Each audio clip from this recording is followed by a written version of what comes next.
ভাইয়া English first পেপারে রিয়ারেন্সে কিভাবে ফুল মার্ক তুলবো এই টেকনিকটা আজকে কিন্তু ভাই তোমাদেরকে শিখাই দেবো। রিয়ারেন্স যদি তুমি কমা নাও পাও, আজকে ভাইয়া টেকনিকটা তুমি শিখে যাও, তুমি দেখবা ইনশাল্লাহ রিয়ারেন্স তুমি কিন্তু লিখতে পারবা এবং ইনশাল্লাহ তুমি ফুল মার্ক পাবা। এখন আসি ভাইয়া, দেখো তুমি একটু খেয়াল করো তো, রিয়ারেন্স কিন্তু দুই রকমের হয়ে থাকে, একটু মাথায় রাখবা। এই যে তোমার বাংলা দ্বিতীয়তে যে তোমার হচ্ছে প্রতিবেদন আছে না, প্রতিবেদন কিন্তু দুই রকমের হয়ে থাকে। ঠিক একইভাবে কিন্তু ভাইয়া এই যে রিয়ারেন্সটা কিন্তু ভাইয়া তোমার দুই রকমের হয়ে থাকে। এবং আরেকটা বিষয়, রিয়ারেন্স কিন্তু তোমার ম্যাচিং এর মতো একটু কানেকশন আছে। রিয়ারেন্স তোমার ম্যাচিং এ যেরকম, ম্যাচিং এ তোমাদের আমি টেকনিক শিখাইছি না, ওরকম কিন্তু ভাইয়া রিয়ারেন্সও কিন্তু সেম। কিরকম তুমি দেখো, আমি তোমাকে একটু বুঝাই যে ভাইয়া প্রথম যে ধরনটা সেটা হচ্ছে কিন্তু যে বায়োগ্রাফিক্যাল বা এটাকে আমরা বলতে পারি হিস্টোরিক্যাল টপিকস, ব্যক্তি বা ইতিহাস ভিত্তিক। প্রথম টপিকটা হচ্ছে কি ভাইয়া ব্যক্তি বা ইতিহাস ভিত্তিক, আর দ্বিতীয় যেটা সেটা হচ্ছে কিন্তু ভাবমূলক বা বর্ণনামূলক বিষয়। এই দুই ক্যাটাগরি কিন্তু রিয়ারেন্স হয়ে থাকে। যেমন আমি যদি প্রথমে বলি যে ব্যক্তি বা ইতিহাস ভিত্তিক এই রিয়ারেন্স গুলো তুমি কিভাবে লিখবা, সিম্পলি তুমি চিন্তা করো। তো প্রথমে যেটা করবা আইডেন্টিটি, মানে কি ব্যক্তির পরিচয় বা নাম তোমার আগে দেখতে হবে। কোন যেই ব্যক্তি সম্পর্কে আসুক, শিক্ষা দিয়ে আসুক বা যাই আসুক, যে রিয়ারেন্সটাই কিন্তু আসুক না কেন, তার প্রথমে নামটা তোমার খুঁজে বের করতে হবে, তার নাম পরিচয়। তারপরে কি আসবে, তার শৈশব, জন্মস্থান ও পারিবারিক পটভূমি, সে জন্মগ্রহণ করছে কবে যদি দেওয়া থাকে, বা জন্মস্থানটা কোথায়, বা তোমার হচ্ছে কিন্তু তার শৈশবটা কোথায় কাটছে। এরপরে কিন্তু আসবে কর্মজীবন বা মূলত হচ্ছে বৈবাহিক জীবন, এই জিনিসটা কিন্তু আসবে। যেমন ফর এক্সাম্পল তুমি চিন্তা করো একটা পার্সন, একটা বাবু, ধরো সাপোজ বাবু, তো বাবুরা যখন জন্মগ্রহণ করছে, হ্যাঁ কোন একটা মানুষ, তার ওরা আমি বাবু বললাম কেন, কারণ ও জন্মগ্রহণ করছে। তো প্রথমে জানতে হবে ও জন্মগ্রহণ করার পর ওর নামটা কি ছিল, নামটা কি দিয়েছিল, নাম গেল। নামের পরে ওর আসলে কিন্তু শৈশবটা, ও যে বেড়ে উঠবে এটা কোথায়, বা ওর মেন হচ্ছে কিন্তু জন্মস্থান বা জন্ম তারিখ, এটা তোমার দেখতে হবে। তারপর শৈশবে ও কাটাইছে কোথায় সেটা তোমার কিন্তু দেখতে হবে। তারপরে শৈশবের পর কি তোমার হচ্ছে কিন্তু যদি কোনো শিক্ষা নিয়ে কথা বলে যে এসএসসি পাস করছে এই সময়, ইন্টারমিডিয়েট, তো এই জিনিসটা কিন্তু তোমার তুলে ধরতে হবে। ওকে, তো এসএসসি অনার্স লেভেল শেষ করার পর তারপরে কিন্তু কর্মজীবন শুরু হয়। তো কর্মজীবন বা বৈবাহিক অবস্থা, তারপরে ধরো হচ্ছে কিন্তু কর্মজীবন কিন্তু শুরু হয়ে গেল। তারপর কি সন্তান বা জীবনে গুরুত্বপূর্ণ গণনা, তারপর বিয়ে শাদী করবে, সন্তান সন্ততি হইবে।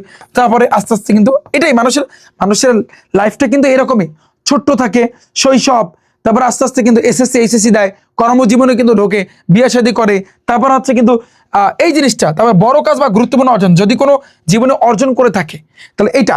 এরপরে কি জীবনের শেষ সময় বা মৃত্যু, এবার একেবারে শেষ সময়, তারপর শেষ শ্রদ্ধা বা হচ্ছে কিন্তু তোমার স্মরণ। লাস্টে কিন্তু অনেক সময় কিন্তু লেখা লাগে যে তার মতো আমরা, ধরো লোকটা যদি ভালো হয় তাহলে তার মতো আমরা কিন্তু হব, এরকম কিছু লাইন কিন্তু লিখতে হয়। তাহলে জিনিসটা হচ্ছে কিন্তু এরকম, মাথায় রাখবা কোনো ব্যক্তি বা ঐতিহাসিক যে ঘটনা এইরকম যদি আসে, যে একজন ব্যক্তি সম্পর্কে যদি আসে, তুমি খেয়াল করবা ম্যাক্সিমাম টাইমে কিন্তু দেখা যায় তার জন্ম বা জন্মস্থান নিয়ে কিন্তু কথা হয়। তারপর যদি সে এইচএসসি কোথা থেকে পাস করছে, বা তার মূলত পড়ালেখার জীবন কোথা থেকে শেষ করছে, বা কি করছে না করছে, সেই জিনিসটা কিন্তু আসে। তারপরে আসে কিন্তু তার কর্মজীবন, তারপর আসে তার সন্তান সন্ততির বিচার, তারপর সে জীবনে যদি কোনো কিছু রেখে যায় বা কোনো কিছু যদি করে যায় সেটা, তারপর আসে কিন্তু তার মৃত্যু, এবং লাস্টে কিন্তু তাকে শেষ শ্রদ্ধা বা স্মরণ, এই জিনিসটা কিন্তু ভাইয়া বেশি আসে।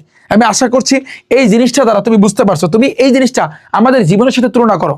ফর এক্সাম্পল তুমি ছোট ছিল না, এতটুকু বাবু ছিল না, তারপর শৈশব জীবন কাটাইছো না, তুমি পড়ালেখা শুরু করছো না, তুমি এসএসসি সামনে দিবা, এইচএসসি দিবা, অনার্স তুমি শেষ করবা, তুমি বিয়ে করবা, তুমি কর্মজীবনে ঢুকে যাবা, তারপর তোমার যদি জীবনে কোনো কিছু অর্জন করতে পারো সেই জিনিসটা, তারপর তুমি মৃত্যুবরণ করবা। আমি যখন জন্মাইছি আমার মৃত্যুবরণ করতে হবে, তুমি জন্মাইছো তোমার মৃত্যুবরণ করতে হবে। তারপরে লাস্টে কিন্তু স্মরণ করার ক্ষেত্রে যে জিনিসগুলো, এটা তো আমি আশা করছি এই এক ক্যাটাগরি রিয়ারেন্স যেগুলো কিন্তু কারো সম্পর্কে কিন্তু আসে। নেক্সট আছে কিন্তু ভাইয়া অ্যাবস্ট্রাক্ট, বা এটাকে আমরা বলতে পারি মেইনলি ভাবমূলক বা বর্ণনামূলক। এটা কিরকম, যে হোয়াট ইট ইজ, অর্থাৎ বিষয়টা কি, সংজ্ঞা বা পরিচয়, কোন একটা সামহাও কোন একটা বিষয় সম্পর্কে আসতে পারে। তো প্রথমে যেমন সাপোজ নিউজ পেপার সম্পর্কে যদি আসে, সাপোজ তো নিউজ পেপার সংজ্ঞাটা কি আসতে পারে না, তো এই জিনিসটা। তারপরে কি, তারপরে হচ্ছে ভালো দিক বা উপকারিতা, তার একটা ভালো দিক আছে, সবসময় গুড সাইডটা আগে টানবা, গুড সাইডটা আগে টানতে হবে। যেমন ফর এক্সাম্পল ডায়লগের ক্ষেত্রে আমি তোমাদের কিন্তু ভাইয়া পড়াইছি না, গুড সাইড ব্যাড সাইড, তো এই জিনিসগুলো, তো গুড সাইডটা আগে টানবা। তারপরে খারাপ দিক, তার খারাপ দিকটা কি আছে, এরপরে যেহেতু ভালো দিক খারাপ দিক, এরপরে কিন্তু আসবে এই যে সমস্যাটা করছে এই সমস্যার সমাধানের উপায়, তারপর শেষ কথা বা হচ্ছে কিন্তু উপসংহার। তো এই কয়টা ক্যাটাগরি তুমি একটু মাথায় রাখবা। তো প্রথমে হচ্ছে কি বিষয়টা কি, আসলে বিষয়টা কি, তারপর কিন্তু ভালো দিক বা উপকারিতা, তারপর হচ্ছে কিন্তু তোমার খারাপ দিক বা সমস্যা, খারাপ দিক বা সমস্যা, তারপর সমস্যা সমাধানের উপায়, এরপর হচ্ছে কিন্তু শেষ কথা বা হচ্ছে উপসংহার। যেমন আমি তোমাকে একেবারে সংক্ষেপে একটা এক্সাম্পল দিচ্ছি, তুমি এই টেকনিকটা শেখো, তুমি এরপর প্র্যাকটিস করো, তোমার কাজ হচ্ছে প্র্যাকটিস করা, তুমি 10-15টা প্র্যাকটিস করলে তোমার একটা অন্য লেভেলের আইডিয়া চলে আসবে। ভাইয়া কিরকম, তুমি এই যে রিয়ারেন্স পাওয়ার পরপরই অ্যান্সার দেওয়া শুরু করবা না, অনুরোধ। তুমি আগে বুঝবা যে ইংরেজির বাংলাটা আসলে কি বলছে, ইংরেজি যেহেতু বাংলা তো আসবে না, জাস্ট ইংরেজি কি বলছে। যেমন যে তুমি যদি প্র্যাকটিস করো, তুমি কিছু প্র্যাকটিস করো, একটা আইডিয়া পাবা। যেমন দেখো, তারপর ডাকাতদের নেতা সাদির কাছে এসে তাকে তার কাছে যা কিছু ছিল সব দিতে আদেশ করলো। দেন তারপর দ্য লিডার নেতা অফ দ্য রোভার্স কেম এসেছিল টু দ্য সাদির কাছে এবং অর্ডার হিম, তাকে আদেশ দিয়েছিল টু গিভ, দিতে অল সবকিছু হিয়ার টু হিম। তো এই জিনিসটা, তো এটা তো জীবনও 1 নম্বরে বসতে পারে না। তারপর আসি, তারা কোনো ঝামেলা ছাড়াই 12 দিন ভ্রমণ করছিল। ওকে, তার মানে কিছু একটা আন্দাজ পাইছো যে ডাকাতের কোনো একটা কাহিনী, আর যেহেতু সাদির কথা বলছে মানে শিখ সাদির কিছু একটা হবে। বণিকদের কাছে তাদের পণ্য সামগ্রী এবং অনেক টাকা ছিল, ফাইন। তার সঙ্গে বইয়ের একটা ঘাটতি এবং কিছু টাকা ছিল, ওকে। 13তম দিনে একদল ডাকাত তাদের আক্রমণ করে এবং বণিকদের সব পণ্য ও টাকা নিয়ে যায়। তুমি এগুলো ইংরেজিতে পড়বা, বাট আমি তোমাকে বাংলায় দেখাচ্ছি, জাস্ট আইডিয়া দিচ্ছি তোমাকে, ওকে। তাহলে তুমি চিন্তা করো, 13তম দিনে আক্রমণ কিন্তু করছে, তাই না? আচ্ছা, এরপর আসি নেক্সট। শেখ সাদি কোনো ভয় ছাড়াই তার কাছে বইয়ের ঘাটতি এবং তার সামান্য টাকা দিয়ে দিলেন। তাহলে আক্রমণ করার পরে কিন্তু অবশ্যই তাহলে টাকা দিবে না। একবার শেখ সাদি ধনী বণিকদের একটি দলের সঙ্গে বাগদাদে যাচ্ছিলেন, ওকে ফাইন। ওয়ান্স একদা শেখ সাদি, ওকে। তখন শেখ সাদি বলেন, আমি আশা করি তোমরা এই বইগুলো ভালো ব্যবহার করবে, ফাইন। আমরা একটা আইডিয়া পাইছি। প্রথম প্রশ্ন, ভাইয়া রিয়ারেন্স কিভাবে লিখবো? রিয়ারেন্স তোমার লেখার ওয়ে কি, উপায় কি? তোমার কিন্তু অ্যান্সারটা কিন্তু দেখতে পারতেছো, 1-এর এ জি নাম্বার হইবে, 2-এর কিন্তু ভাইয়া তোমার সি নাম্বার হইবে, তাই না?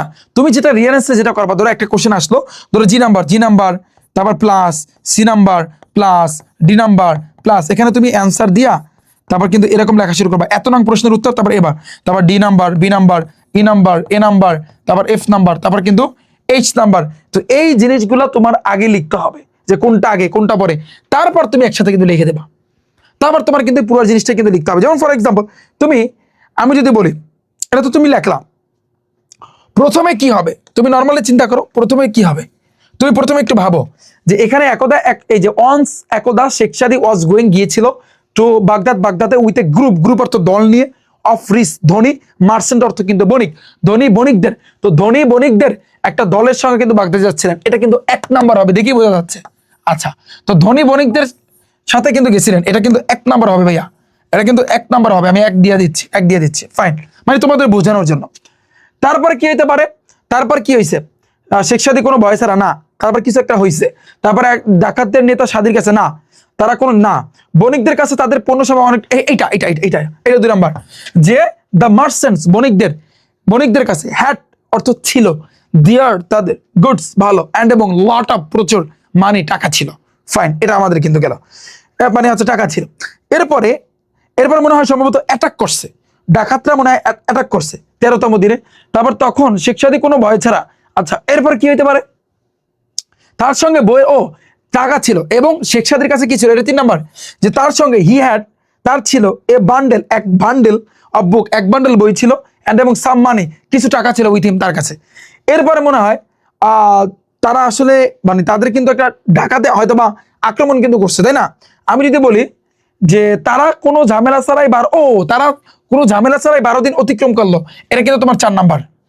এই জিনিসটা কিন্তু তোমার 4 নাম্বার, অর্থাৎ রওনা দিচ্ছে, তারপর অতিক্রম করছে, যে তারা ভ্রমণ করলো ফর 12 ডেজ, 12 দিন উইদাউট ছাড়া, এনি ট্রাভেল, কোনো ঝামেলা ছাড়াই। আচ্ছা, তারপর ডাকাতদের নেতা সাদির কাছে না, তারপরে 13তম দিনে, যেহেতু 12 দিন অতিক্রম করছে, তার মানে এরপর আসবে 13 দিন, এই নাম্বারটা আসবে। তাহলে 13তম দিনে, অন দ্য 13 ডে, 13তম দিনে, এই গ্যাং অর্থ কিন্তু তোমার দল, অফ রোভার্স অর্থ কি ডাকাতদের একটা দল, আক্রমণ করেছিল দেম তাদের, অ্যান্ড এবং টুক অ্যাওয়ে, এবং কি করেছিল? নিয়ে গিয়েছিল। টুক অ্যাওয়ে অর্থ কি? নিয়ে গিয়েছিল। অল দ্য গুড, অল অর্থ সমগ্র, দ্য গুডস ভালো, অ্যান্ড এবং দ্য মানি টাকা, ফ্রম হতে দ্য মার্চেন্ট, বণিকদের কাছ থেকে টাকা পয়সা যা ছিল সব কিন্তু তোমার নিয়ে গেছে। আমি আশা করছি এইটু বুঝছো 5 নাম্বার, ওকে। তারপর কি হয়েছে? সব জিনিস কিন্তু তোমার নিয়ে গেল, সব জিনিস কিন্তু নিয়ে যাওয়ার পরে তারপর কি হয়েছে?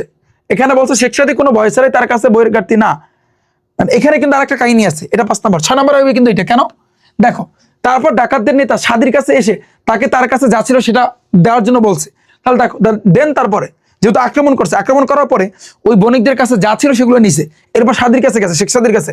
দেন তারপর দ্য লিডার নেতা অফ দ্য রোভার্স, রোভার্স অর্থ কিন্তু ডাকাত, ডাকাতদের নেতা কেম, কাম অর্থ আসা, কেম এটা অতীতের কাহিনী, এটা পাস্ট ফর্ম মানে পাস্টের, কেম এসেছিল টু সাদি, সাদির কাছে, অ্যান্ড এবং অর্ডার আদেশ করেছিল হিম তাকে, টু গিভ দেওয়ার জন্য, অল সমগ্র, হি হ্যাড টু হিম মানে তার কাছে যা আছে সবকিছু দেওয়ার জন্য কিন্তু বলছিল। ওকে, এটা গেল আমাদের কিন্তু 6 নাম্বার। তো এই পাঁচটা কিন্তু আমাদের শেষ। তারপর 7 নম্বরে কি হবে? শেখ সাদি কোনো ভয় ছাড়া, এটাই কিন্তু হবে। দেখো শেখ সাদি মানে কোনো ভয় ছাড়া হ্যান্ডেড হিম তাকে দিয়ে দিচ্ছিল কি দ্য বান্ডেল, বান্ডেল অর্থ কিন্তু তোমার গাড়তি অফ বুক, ওই বইয়ের বান্ডেলটা, অ্যান্ড এবং অলসো দ্য লিটল মানি, কিছু সামান্য টাকা পয়সা, হিয়ার উইদাউট এনি ফিয়ার মানে কোনো ভয় ছাড়া, ফিয়ার অর্থ ভয়, উইদাউট অর্থ কিন্তু ছাড়া, এনি ফিয়ার কোনো ভয় ছাড়া কিন্তু দিয়ে দিচ্ছিল। লাস্ট আমাদের কিন্তু এই জিনিসটা কিন্তু আছে 8 নম্বরে, সেটা হচ্ছে কি তখন শেখ সাদি বলেন আমি আশা করি তোমরা এই বইগুলো ভালো ব্যবহার করবে। শেখ সাদি দেন তারপর সেট বললো যে আই হোপ, আমি আশা করতেছি দ্যাট যে ইউ উইল মেক, তুমি করবে দ্য গুড ভালো ইউজ ব্যবহার অফ দিস বুক, এই বইগুলো ব্যবহার করবে। এই কিন্তু আমাদের রিয়ারেন্স একটা গল্প। তো আমি সাজেশন দিব ভাইয়া, তোমরা যারা সামনে পরীক্ষা দিবা তোমাদের তো আমি সাজেশন দিছি যে রিয়ারেন্স কয়টা পড়তে হবে, যে কয়টা দিছি ওই কয়টা অন্তত পক্ষে ভাইয়া বাংলা গল্পটা একটু আয়ত্ত করো, তোমার জন্য ভাইয়া প্লাস পয়েন্ট। তুমি জানো শেখ সাদির এই যে গল্পটা তুমি যদি জানতা, মুখস্থ জানতা, শেখ সাদির গল্প আছে, বাইজিদ বুস্তামি আছে, তারপর ওই যে থাসচিক্র কাকের যেগুলো আছে, তারপর এরকম কিছু কিছু গল্প আছে তোমাদের বইয়ে যেগুলো বিগত বছরে আসছে, ইনশাল্লাহ তোমাদের আসবে। তুমি এগুলো আয়ত্ত করবা, এটা তোমার জন্য আমার সাজেশন থাকবে। তুমি বাংলার আয়ত্ত করবা, তোমার জন্য প্লাস পয়েন্ট।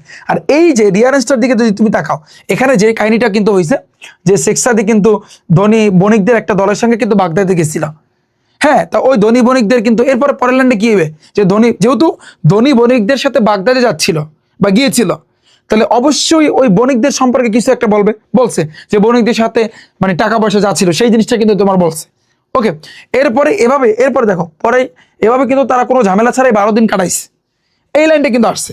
এরপর 12 দিনের পর এখানে আসছে 13 দিন, তার মানে এই লাইনটা হবে যে 13 দিনের মাথা ডাকাত দল তাদেরকে আক্রমণ করছে।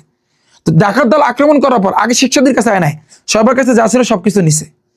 তারপরে কিন্তু একজন ডাকাত শেখ সাদির কাছে কিন্তু গেছে এবং আদেশ দিচ্ছে তোর কাছে যা আছে বের কর। তখন শেখ সাদি কিন্তু তার কাছে যা ছিল সবকিছু দিয়ে দিচ্ছে এবং লাস্টে কিন্তু একটা উপদেশ দিচ্ছে যে আমি আশা করি তোমরা এই বইগুলো ভালো ব্যবহার করবে। বুঝছো জিনিসটা? তো এটা কিন্তু একটা শেখ সাদির কিন্তু কাহিনী। এখন তুমি বলবা ভাইয়া এখানে তো কোনো জন্ম মৃত্যু কোনো কিছুই বলে না, তাহলে জিনিসটা কি হইলো? জন্ম মৃত্যু যে আসবে এরকমটা কোনো ফ্যাক্ট না, আসলে বেটার, না আসলে তুমি যদি কারো সম্পর্কে দেখো যে ভাইয়া আসছে, তুমি একটু দেখো, তুমি একটু রিচার্জ করো বিগত বছরের, তারপর তুমি একটা অন্য লেভেলের অন্য রকমের ভাইয়া তুমি আইডিয়া পাবা। আমি আশা করছি তোমরা প্রত্যেকে বুঝছো। তো এই জন্য রিয়ারেন্স পড়তে হলে তোমার স্টোরি পড়তে হবে। রিয়ারেন্স পড়তে হলে যেহেতু তোমার ইংরেজিতে স্টোরি পড়া লাগতেছে ভাইয়া, তোমার স্টোরিগুলো মুখস্থ করলে অসুবিধা কি? বাংলাটা মুখস্থ করবা। আমি তো তোমাকে ইংরেজি মুখস্থ করতে বলি না, তুমি বাংলা মুখস্থ করে আস্তে আস্তে আস্তে আস্তে ইংরেজি বানিয়ে লেখার ভাইয়া তুমি ট্রাই করবা। ঠিক আছে, আমার কথা বুঝছো? তো আমি আশা করছি তোমরা প্রত্যেকে বুঝছো। তো ভাইয়া তোমাদের জন্য কিন্তু অলরেডি ইংলিশ গ্রামারের, তোমরা জাস্ট ইউটিউবে যাও, ইউটিউবে গিয়ে রিফাত একাডেমি লিখে সার্চ দাও। তো সার্চ দিলে কিন্তু আমার ইউটিউব চ্যানেলটা কিন্তু ভাইয়া চলে আসবে। এখানে যাওয়ার পর প্লে লিস্টে একটা চাপ দাও। প্লে লিস্টে চাপ দিলে দেখো এসএসসি ইংলিশ রাইটিং পার্ট, প্রত্যেকটা রাইটিং পেপারের সবগুলা ক্লাস কিন্তু আমি এখানে দিয়েছি। তারপর বাংলা এসএসসি বাংলা রাইটিং পার্টের সকল ক্লাস কিন্তু দিয়েছি। গণিতের ক্যালকুলেটর হ্যাক্স, উচ্চতর গণিতের ক্যালকুলেটর হ্যাক্স, তারপর ইংলিশ গ্রামারে কিন্তু আমার কিন্তু ক্লাস ভাইয়া কিন্তু আসতেছে, সিরিজ কিন্তু ভাইয়া আসতেছে, প্রত্যেকটা সাবজেক্টের কিন্তু ভাইয়া ক্লাস আসতেছে। তোমরা যারা ভাইয়া সামনে এসএসসি পরীক্ষা দিবা, ইনশাল্লাহ তোমাদের জন্য আমরা ম্যারাথন ক্লাস নিয়ে আসতেছি। প্রত্যেকটা পরীক্ষার আগে সায়েন্স আর্টস কমার্সের সকল শিক্ষার্থী প্রত্যেকটা সাবজেক্টে তোমরা কিন্তু আমাদের ম্যারাথন ক্লাস পাবা এবং তোমাদের পরীক্ষার ভিতরে আমরা তোমাদের সাথে ভাইয়া মিট করব এবং তোমাদের আসলে কোন জায়গায় গেলে মানে তোমাদের জন্য ভালো হবে, আমাদের জন্য ভালো হবে, আমরা কোন জায়গাতে যাব, তোমরা কিন্তু একটা গুগল ফর্মের মাধ্যমে তুমি এই জিনিসটা কিন্তু আমাদেরকে জানাইতে পারো। আমরা ডিসক্রিপশন বক্সে লিঙ্কটা কিন্তু দিয়ে রাখবো এবং এই লিঙ্কটি ক্লিক করার পর এরকম একটা ফর্ম আসবে। যদি তোমার এখানে জিমেলটা চাই তোমার কাছে, যদি জিমেল তোমার ওখানে লগ ইন না থাকে তোমার ফোনের ভিতরে, তাহলে তোমার কাছে কিন্তু জিমেল চাইবে। তো জিমেল পাসওয়ার্ড দেওয়ার পরে তারপর তুমি তোমার নাম, তারপর তোমার কোন জেলায় তুমি পরীক্ষা দিচ্ছ আর তোমার পরীক্ষার সেন্টারটা কোথায়, একটু এগুলা লিখে সাবমিট দিবা। তাহলে যত বেশি যেই জায়গায় ভোট পড়বে ইনশাল্লাহ আমরা কিন্তু সেই জায়গাতে যাব। ঠিক আছে। এবং চোখ রাখো ভাইয়া রিফাত একাডেমি ইউটিউব চ্যানেলে আমরা ম্যারাথন ক্লাস নিয়ে আসতেছি, প্রত্যেকটা আইটেমের উপর ক্লাস নিয়ে আসতেছি, ঠিক আছে। এবং ডিসক্রিপশন বক্সে আমি সব কিছুর লিঙ্ক, আমার ফেসবুক আইডি, আমার ফেসবুক পেজ, তারপর হচ্ছে Facebook group, Instagram, A to Z সব কিছু কিন্তু আমি লিঙ্ক দিয়ে রাখতেছি। তোমরা প্রত্যেকে ভাইয়া প্রত্যেকে তোমরা মানে হচ্ছে কিন্তু সেখান থেকে আমাকে ফলো করবা, ঠিক আছে। তো এই ছিল সবকিছু, দেখা হচ্ছে কিন্তু ভাইয়েরা তোমাদের সাথে পরবর্তী ম্যাজিক নিয়ে আসতেছি, ম্যাজিক। ওকে, সাথেই থাকো রিফাত একাডেমি ইউটিউব চ্যানেল এবং ফেসবুক পেজের। আল্লাহ হাফেজ।